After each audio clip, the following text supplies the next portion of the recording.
Mithila flavour में फेर से स्वागत अछि। हमर देवर गोपाल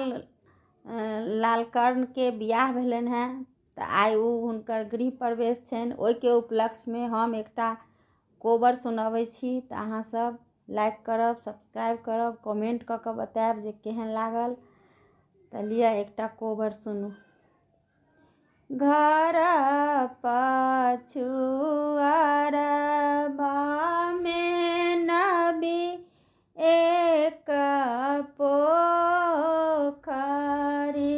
घर पछुआरबा में नबी एक पोखरी, ताही में उपजल से मार हे, नहाए गेलखिन दुल्हा गोपाल, दुल्हा नहाए गेलखिन दुल्हा गोपाल, दुल्हा मारी लेला रहुआ बुआरी हे, कहाँ गेलहुँ किए भेलहुँ सुहाबे से अंजलि सुहाबे, कहाँ गेलहुँ किए भेलहुँ सुहाबे से अंजलि सुहाबे, इहो माछा दिया ने बनाई हे, घर सँ बाहर भेली सुहाबे से अंजलि सुहाबे, घर सँ बाहर भेली अंजलि सुहाबे, हमहूँ तऽ छियै प्रभु बाबा के दुलारी, हमारा सँ नहीं हैत बनैल हे, एतबा बचन जब सुनलनि गोपाल दुल्हा, एतबा बचन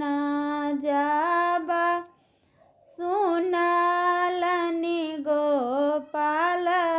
दुल्हा, भय गेल घोड़ा पीठ सवार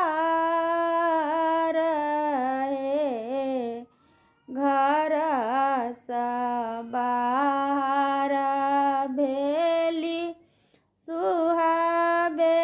से अंजलि सुहाबे, धाये लेला घोड़ा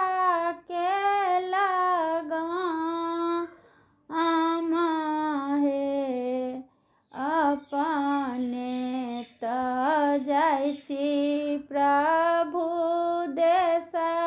रे विदेश, अपने तऽ जाइ छी प्रभु देश रे विदेशवा, हमारो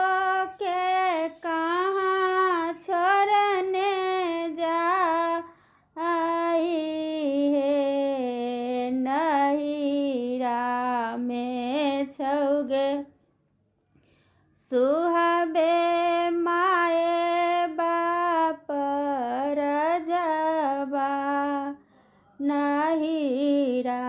में छौगे सुहावे माए बाप रजबा ससुरा में छोटा का दियो रहे अपना ले छई प्रभु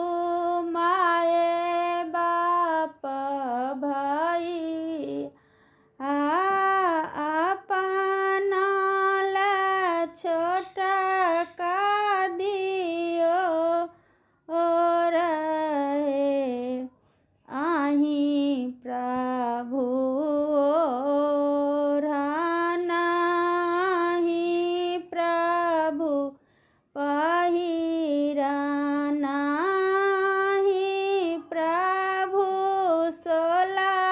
होसी रहे घर